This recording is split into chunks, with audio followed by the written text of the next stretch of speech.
ഇന്ന് രാവിലെ തന്നെ അഭിലാഷ് ഒരു കാര്യം ഉറപ്പിച്ചിട്ടുണ്ടായിരുന്നു. ഒന്ന് രേണു സുധിയായിട്ടൊന്ന് കൊമ്പ് കോർക്കണമെന്ന്. രേണു സുധിക്കുള്ള പണി വച്ചിട്ടുണ്ടെന്ന്. അങ്ങനെ അധികം വൈകാതെ തന്നെ അത് സംഭവിക്കുന്നു. ഇത് കരുതിക്കൂട്ടിയുള്ള വഴക്കാണോ എന്ന് ചോദിച്ചാൽ അതേന്ന് പറയേണ്ടി വരും. ഇന്ന് രാവിലെ തന്നെ അഭിലാഷും രഞ്ജിത്തും കൂടി ഭയങ്കര ഡിസ്കഷനിലായിരുന്നു.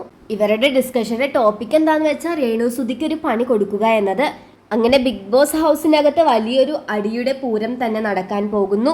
അതിന്റെ റീസൺ എന്താന്ന് വെച്ചാൽ രേണുവിന് തലവേദന ആയതുകൊണ്ട് കുറച്ചു നേരം കിടക്കണമെന്ന് പറഞ്ഞു. ഇതാണെങ്കിൽ അഭിലാഷ് ഏറ്റുപിടിച്ചിട്ടുണ്ട്. അഭിലാഷാണെങ്കിൽ രേണു ഇത് കിടക്കാൻ വേണ്ടി ചുമ്മാ പറയുന്ന കള്ളമാണ്, പച്ചക്കള്ളമാണ് തലവേദന എന്നൊക്കെ പറയുന്നു.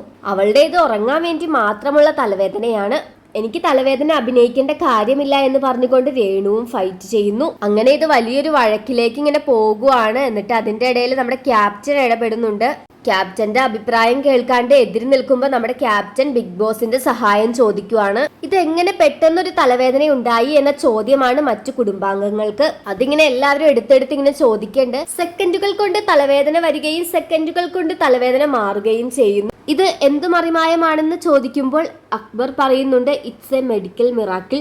അങ്ങനെ രേണുവിന്റെ ഈ ഒരു വയ്യായിക ബിഗ് ബോസ് വീട്ടിൽ വൻ ചർച്ചയായി മാറിയിരിക്കുകയാണ്. അങ്ങനെ വലിയൊരു വഴക്കിലേക്ക് തന്നെ നീങ്ങിയിരിക്കുകയാണ്. ക്യാപ്റ്റനായ അനീഷിന് രേണുവിനോട് കുറച്ച് സിമ്പതിയൊക്കെ തോന്നിയിട്ട് ബിഗ് ബോസിനോട് ഇങ്ങനെ റിക്വസ്റ്റ് ചെയ്യേണ്ട, എമർജൻസി ആയിട്ട് രേണുവിനെ മെഡിക്കൽ റൂമിലേക്ക് വിളിക്കണമെന്ന്. രേണുവിന്റെ തലവേദന അഭിനയമാണോ? എന്താണ് നിങ്ങൾക്ക് തോന്നുന്നത് എന്ന് താഴെ കമന്റ് ചെയ്യുക.